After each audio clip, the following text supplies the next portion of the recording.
In the new, much-anticipated movie, Harry Potter and the Chamber of Secrets, based on J.K. Rowling's second book, a trio of child actors shine yet again. As Hermione Granger, Emma Watson has grown both professionally and personally. She's smart, beautiful, and she's a girl whose brain gets her best friends Ron and Harry out of as many a jam as they all become better and better wizards.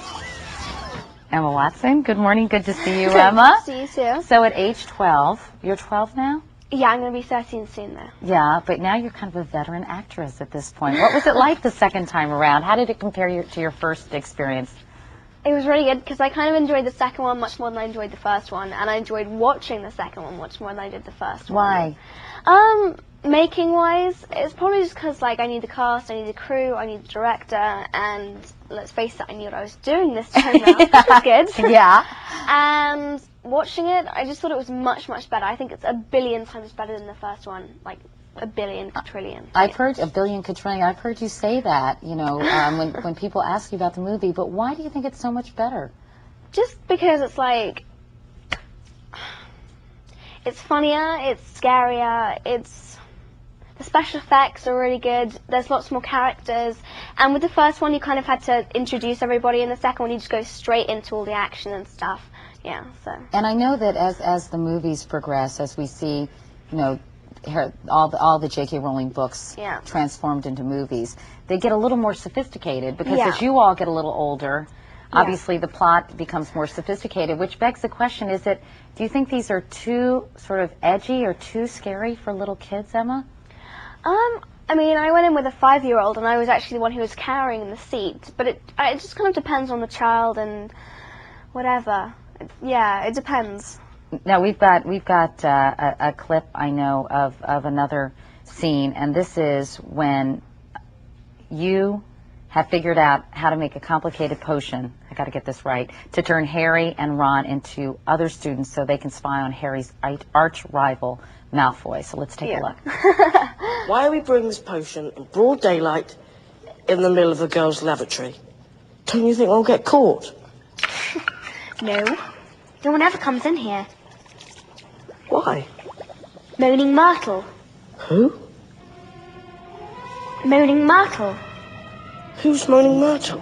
I'm Moaning Myrtle.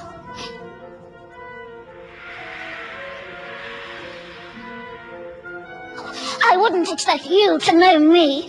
Who would ever talk about ugly, miserable, moping, moaning Myrtle?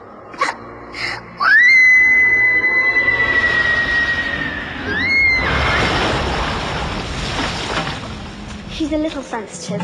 I hate when that happens. You're kind of the brains behind the operation, which is great. Don't you think for little girls everywhere to see Hermione coming up and scheming and figuring things out so well? Yeah, girl power. Yeah, right on. So what about some of the other special effects? It must be so fun for you, Emma, to do these movies, to kind of look at a green screen and have to act and then see what Chris Columbus does in terms of all these special effects. Are you amazed once you see it on the big screen? Yeah.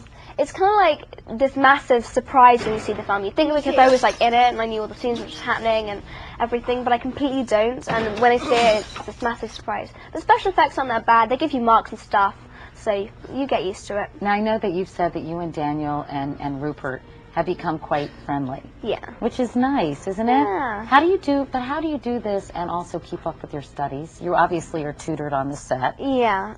Just, obviously I had tutoring on the set, 3 hours minimum, 5 hours maximum worth of schoolwork to do, and because it's one-to-one, you kind of get a lot more done and stuff. As far as keeping up with friends it's just, weekends, I try and study as much as I can, and email's always really good. Yeah, that is a great way to stay in touch with people. Meanwhile, it must have been sad for all of you when Richard Harris died, who of course played Dumbledore.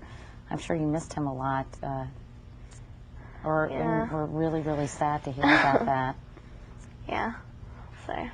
Yeah, and Kenneth Branagh stepped in, right? Yeah, he's in the second film, and he's really, really good. I think he portrays Gilderoy Lockhart really, really well. Yeah, well, listen, it's great to see you, and I know you get a little break between this and the next movie. Yep, I start around February or March, so I'm really looking forward to that. Well, you deserve a little R&R. Emma Watson, thanks for coming in.